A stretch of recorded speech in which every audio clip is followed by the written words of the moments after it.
आदम तो फेल हो गया, तो उसने किसको चुना? मूसा को चुना। मूसा को चुना। मूसा तो मरने वाला था, लेकिन परमेश्वर ने उसको बड़े अद्भुत रीति से बचाया। और मूसा के द्वारा परमेश्वर ने सोचा कि इसके द्वारा मैं अपनी योजना को पूरी करूंगा। लेकिन सब कुछ अच्छा चल रहा था। आगे चल करके उसने भी ऐसा एक पाप कर दिया जिसके कारण से परमेश्वर की योजना फिर धरी की धरी रह गई। शैतान ने उसको भी गिरा दिया। उसके बाद फिर परमेश्वर ने सोचा, एक ऐसी स्त्री के पास परमेश्वर अपना संदेश भेजा और उससे कहा, और उसका नाम सिमसोन था। सिमसोन। तो परमेश्वर ने उसकी मां से कहा कि ये बचपन से ही नाजिर कहलाएगा, ये मेरे काम के लिए चुना गया पात्र है। और सब कुछ अच्छा चल रहा था, लेकिन ये भी एक स्त्री के चक्कर में आकर के क्या हो, गिर गया। गिरने के बाद फिर शैतान परमेश्वर की योजना पर वार किया और उसे भी गिरा दिया। उसके बाद फिर परमेश्वर ने सोचा कि अब मैं किसको खड़ा करूं। तब परमेश्वर के सामने एक और कैंडिडेट आया, और बहुत ही जबरदस्त, जिसको परमेश्वर ने कहा ये मेरे मन के लायक है। और वो कोई और नहीं बल्कि दाऊद था। और दाऊद के द्वारा परमेश्वर अपनी योजना को पूरा करना चाह रहा था। लेकिन दाऊद भी पाप में क्या हो गया, गिर गया। उसके बाद फिर परमेश्वर कई सालों के लिए चुप हो गया, किसी से बात नहीं किया। पुराना नियम खत्म हो गया। पुराना नियम में कोई भी उसके लायक नहीं रहा। तब फिर परमेश्वर किसी से न बात किया, न किसी को कोई प्रत्युत्तर दिया, एकदम शांत रहा। उसके बाद फिर नया नियम की उत्पत्ति हुई। 1600 वर्षों के बाद नया नियम आया। और आने के बाद मैं यहां पर कुछ आपको दिखाना चाहता हूं। दिखाई दे रहा है? सबको दिखाई दे रहा है? इधर एक मनुष्य है, और ये मनुष्य इस पूरे काले घेरे में क्या है, जकड़ा हुआ है। और ये जो काला चीज दिखाई दे रहा है, ये कुछ और नहीं बल्कि ये पाप है।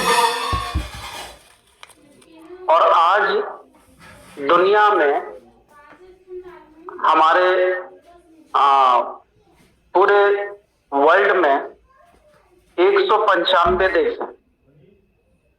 और उस 195 देश में भारत की जो जनसंख्या है टोटल 145 करोड़ से भी आगे है। ये मनुष्य जो दिखाई दे रहा है, इस मनुष्य को आप ये सोचिए कि ये मैं हूं। क्योंकि आज हर इंसान पाप के गुलाम में है, पाप में है, अंधकार में है। और इस अंधकार से वो इस ज्योति की ओर आना चाहता है। और इस ज्योति में कौन रहता है? हमारा परमेश्वर रहता है। ये स्वर्ग है। यहाँ कोई अपवित्रताई वाली कोई भी चीज आपको यहाँ दिखाई नहीं देगी। यहाँ पर कोई पाप नहीं दिखाई देगा। ये पवित्र स्थान है जहाँ परमेश्वर रहता है। और मनुष्य चाहता है कि वो परमेश्वर के पास आए, लेकिन मनुष्य पापी होने के कारण वो परमेश्वर के पास नहीं आ पा रहे। रोमियो उसका 3:23 में क्या लिखा है?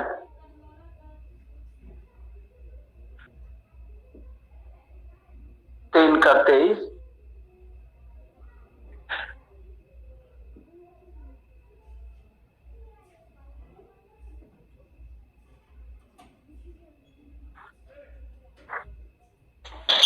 इसलिए कि सबने पाप किया है और परमेश्वर की महिमा से रहित जी।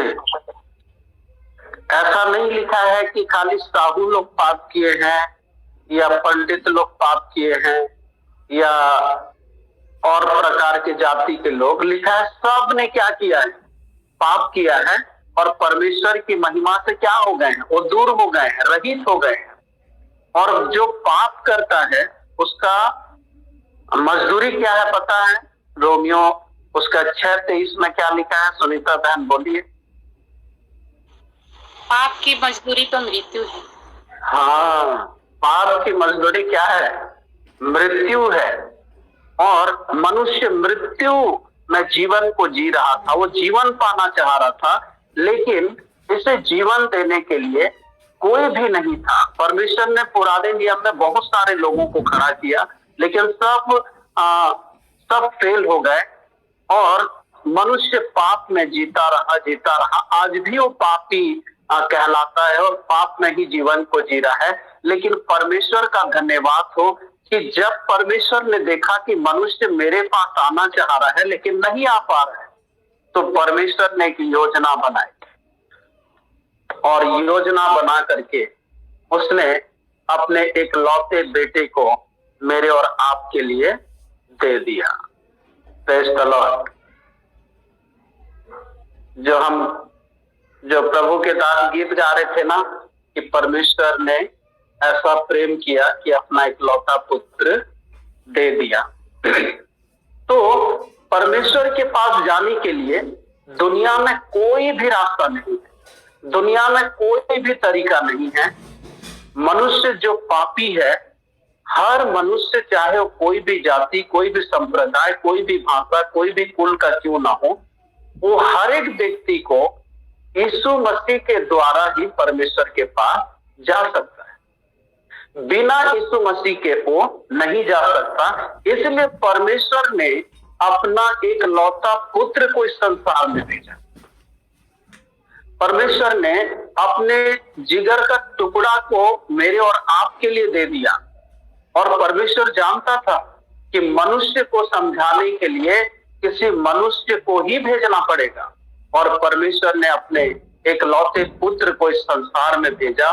और यीशु मसीह आ करके परमेश्वर के प्रेम के बारे में लोगों को बताया। सॉरी, वो पाप से बचने का तरीका बताया।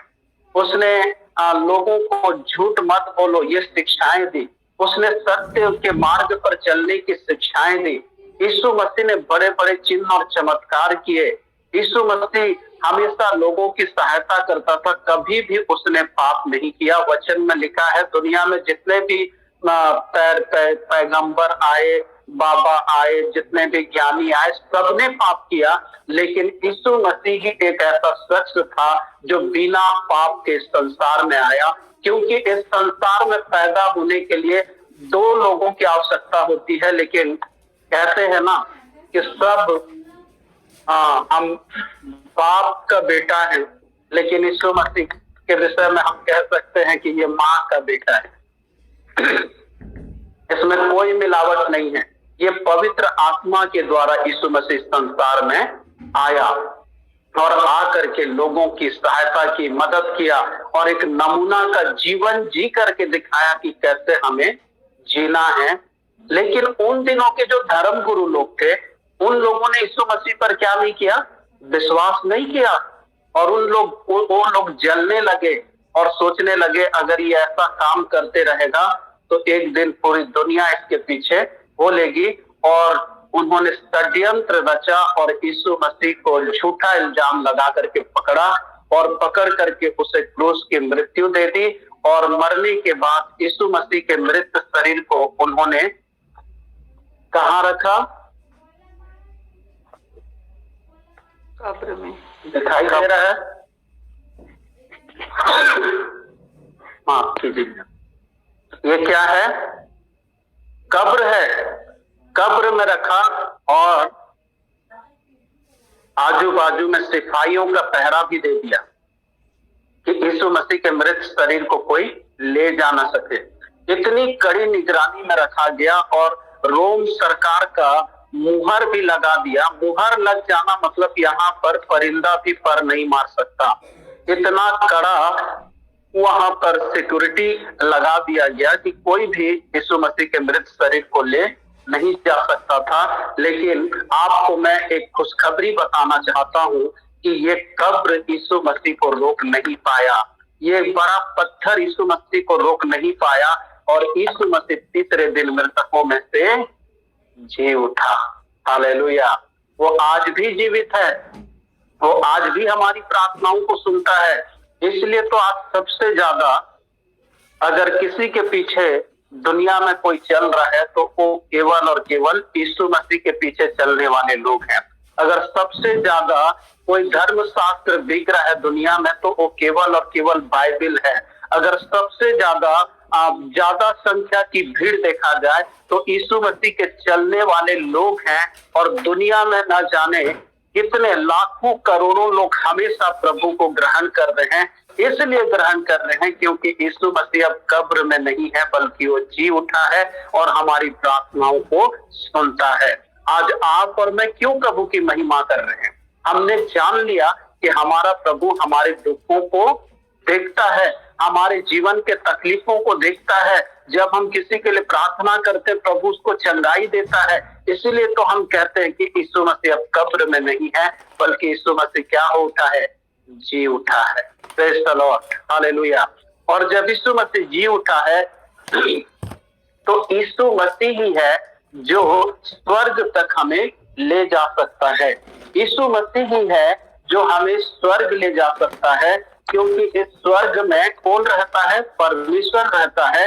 और आपको बताना चाहता हूं कि यीशु मसीह के द्वारा ही इंसान कहां जाएगा? परमेश्वर के पास जाएगा, स्वर्ग जाएगा। बिना यीशु मसीह के इस दुनिया में कोई भी स्वर्ग नहीं जा सकता।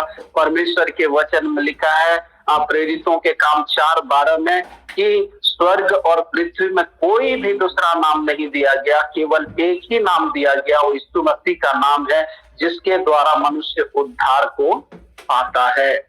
और यीशु मसीह वो रास्ता है जो हमें कहां लेकर के जाएगा? स्वर्ग लेकर के जाएगा। आज बहुत सारे लोग हैं जो कैसे जीवन जी रहे हैं पता है? नीचे आपको आग दिखाई दे रहा होगा, अंधकार दिखाई दे रहा होगा। आज बहुत सारे लोग इस आग में तड़प रहे हैं, नरक का जीवन को जी रहे हैं। बिना सुसमाचार सुने ही वो लोग इस दुनिया को छोड़ रहे हैं। इस नारकीय जीवन में लोग आज लाखों करोड़ों लोग हैं। उनको बचाने के लिए यीशु मसीह अपना जान दिया, उनको बचाने के लिए यीशु मसीह अपना कतरा कतरा लहू बहा दिया। यीशु मसीह अपना हाथ दे रहा है कि तुम मेरे पास आ जाओ, मैं तुम्हें उस नरक से क्या कर दूंगा? बचा लूंगा। और जो कोई यीशु मसीह का हाथ थाम लेगा, जो कोई यीशु मसीह पर विश्वास करेगा, वो नाश नहीं होगा, बल्कि यीशु मसीह उसे कहां लेकर के जाएगा? स्वर्ग लेकर के जाएगा। इसलिए मैं आप सबको उत्साहित करना चाहता हूं कि यीशु मसीह इस संसार में इसलिए आया, मारा गया, गाड़ा गया और तीसरे दिन मृतकों में से जी उठा कि जो कोई उस पर विश्वास करे वो नाश ना हो, परंतु अनंत जीवन को पाए। और आपको मैं बताना चाहता हूं कि यीशु मसीह जब इस संसार में आया और मारा गया, गाड़ा गया और तीसरे दिन मृतकों में से जी उठा, तो यीशु मसीह यही चाहता है कि हर इंसान बच जाए, कोई भी नाश ना हो, हर व्यक्ति यीशु मसीह के पीछे चले, क्योंकि यीशु मसीह ही है जो स्वर्ग का रास्ता को जानता है। कोई है क्या जो स्वर्ग का रास्ता जानता हो? दुनिया में कोई भी नहीं। वही स्वर्ग से आया, इसलिए उसको पता है। तो मुझे और आपको एक काम करना है कि हमें अपना जीवन किसको देना है? यीशु मसीह को देना है। तो जब हम यीशु मसीह को अपना जीवन देंगे, यहाँ पर देखिए, जब हम अपना दिल किसे देना है? यीशु मसीह को देना है।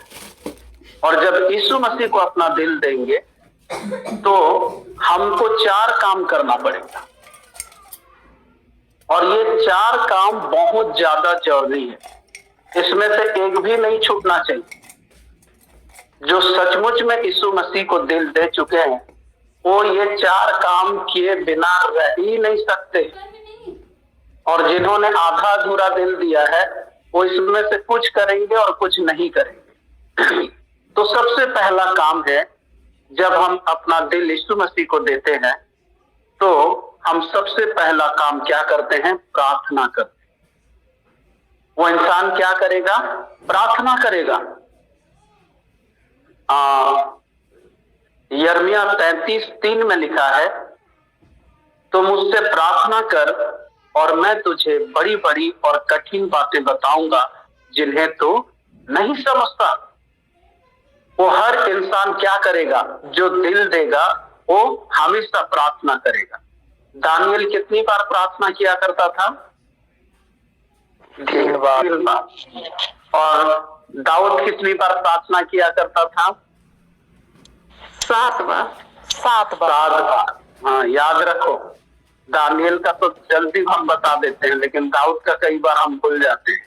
दाऊद 7 बार प्रार्थना किया करता था। तो जिसके दिल में यीशु मसीह आते हैं, जो अपना दिल यीशु मसीह को देता है, तो वो क्या करने लग जाता है? प्रार्थना करने लग जाता है। और पहला तीमुथियुस उसका 2 अध्याय से जब हम आगे पढ़ेंगे तो वहां पर लिखा है 2 का पहला तीमुथियुस उसका 2 का 1 से लेकर के 3 तक पढ़ेंगे तो लिखा है, अब मैं सबसे पहले यह आग्रह करता हूं कि विनती और प्रार्थना और निवेदन और धन्यवाद सब मनुष्यों के लिए किए जाएं, राजाओं और सब ऊंचे पद वालों के निमित्त, इसलिए कि हम विश्राम और चैन के साथ सारी भक्ति और गंभीरता से जीवन बिताएं।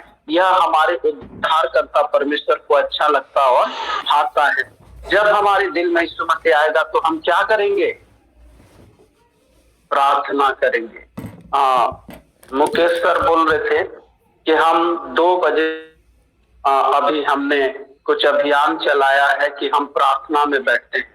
मुझे बहुत अच्छा लगा, क्योंकि हम जितना ज्यादा प्रार्थना करेंगे उतना ज्यादा हमारे जीवन से यीशु मसीह दिखेगा, क्योंकि जिसके दिल में यीशु मसीह है वो बिना प्रार्थना किए रह ही नहीं सकता।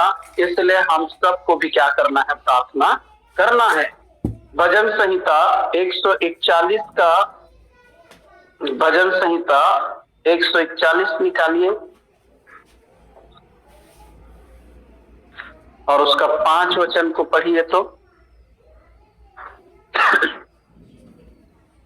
धर्मी मुझको मारे तो यह कृपा मानी जाएगी, और वह मुझे ताड़ना दे तो यह मेरे सिर पर का तेल ठहरेगा। मेरा सिर उससे इनकार न करेगा। लोगों के बुरे काम करने पर भी मैं प्रार्थना में लौलीन रहूंगा। हालेलुया। लोगों के बुरे काम करने पर भी जब हमारे दिल में यीशु मसीह आता है, या हम अपना दिल यीशु मसीह को दे देते हैं, तो हम क्या करने में लौलीन रहते हैं? प्रार्थना करने में। तो सबसे पहली बात, जब हम अपना दिल यीशु मसीह को देते हैं तो वो व्यक्ति क्या करता है? प्रार्थना करता है। दूसरी बात, यहाँ पर हम देख पा रहे हैं एक बुक दिखाई दे रहा है। जब हम अपना दिल यीशु मसीह को देते हैं तो दूसरा चीज, हम परमेश्वर के वचन को पढ़ते हैं। प्रतिदिन हम परमेश्वर के वचन को पढ़ेंगे। हर समय हम प्रयास करेंगे कि परमेश्वर के वचन में क्या लिखा है, परमेश्वर मुझसे क्या बात करना चाहता है, क्योंकि वचन हमें सिखाता है। पहला पतरस 2 अध्याय उसके 1-2 वचन को पढ़ेंगे तो वहां पर लिखा है, इसलिए सब प्रकार के बैर भाव और छल कपट को दूर करके नए जन्मे हुए बच्चे के समान आत्मिक दूध की लालसा किया करो। जैसे एक बच्चा जन्म लेता है और उस बच्चे को दूध की आवश्यकता होती है, वैसे ही हम मसीहियों को, जब हम यीशु मसीह को अपना दिल दे देते हैं तो हमें यीशु मसीह के वचन कब हम पढ़ें, कब हम परमेश्वर के वचन को मनन करें, ऐसा हमारे जीवन में वो भूख और प्यास दिखना बहुत जरूरी है। क्योंकि एक बच्चा को बार बार जब भूख लगता है तो माँ की ओर देखता है कि उससे क्या मिल जाए, दूध मिल जाए। वैसे ही जब हम अपना दिल यीशु मसीह को देते हैं तो हमें भी परमेश्वर के वचन को बार बार क्या करना है? पढ़ना है। तीसरी बात, जब हम अपना दिल यीशु मसीह को देते हैं तो तीसरी बात हम संगति करते हैं, और बिना संगति किए वो व्यक्ति जी नहीं सकता जिसने अपना दिल यीशु मसीह को दिया है। प्रेरितों के काम 2 अध्याय उसके 42 पद में क्या लिखा है?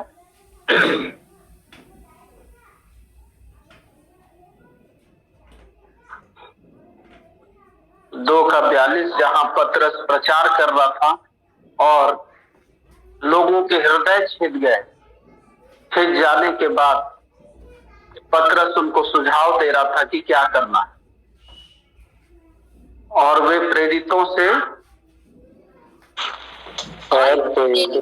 शिक्षा पाने और संगति रखने और रोटी तोड़ने और प्रार्थना करने में लौलीन रहे। हाँ, हमको संगति करना ही करना है। जब हम प्रभु को दिल दे देते हैं तब फिर हमको ऐसा नहीं सोचना है कि हमने तो दे दिया, अब हमारा जीवन पक्का हो गया, हम स्वर्ग चले जाएंगे। नहीं, तब तो हमारे जीवन में और भी परीक्षाएं आती हैं।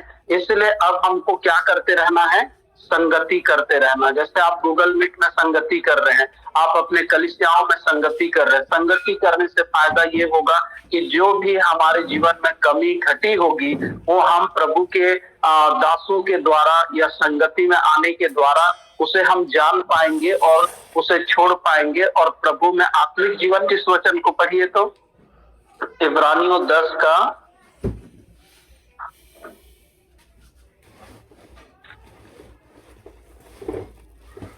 25 वचन को पढ़िए। और एक दूसरे के साथ इकट्ठा होना छोड़ना जैसा कि कितनों को की रीति है, पर एक दूसरे को समझते रहे, और जो उस दिन को निकट आते देखे तो और भी अधिक यह क्या करो। हाँ, थैंक यू। क्या करने के लिए? संगति करने के लिए, इकट्ठा होने के लिए परमेश्वर का वचन बोल रहा है। तो जब हम अपना दिल यीशु मसीह को दे देते हैं तो सबसे पहली बात हम क्या करते हैं? क्या करेंगे जी?